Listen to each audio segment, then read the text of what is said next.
मार्केटसारखा crispy होत नाही का, किंवा स्पॅच्युलाला चिटकतो का जेव्हा तुम्ही तो तव्यावरती स्प्रेड करतो? तर ह्या पद्धतीने एकदा नक्की ट्राय करा, तुमचा डोसा देखील अगदी परफेक्ट होईल. तर डोसाच्या बॅटरमध्ये मी मीठ टाकलेलं आहे आणि एका वाटीमध्ये इथे घेतलेलं आहे मीठ आणि त्याच्यामध्ये टाकलेलं आहे पाणी.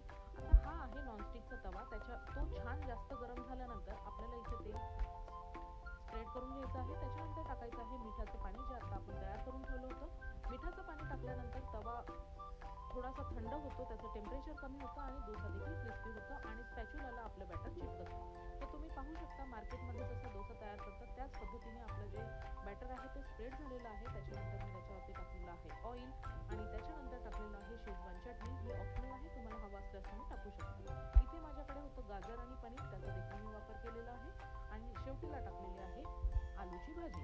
तर तुम्हाला जर परफेक्ट डोसा बॅटरची रेसिपी हवी असेल तर मला कमेंट करून नक्की कळवा, मी तुम्हाला शेअर करेल परफेक्ट डोसा बनवण्याची एक मस्त अशी रेसिपी. Thanks for watching.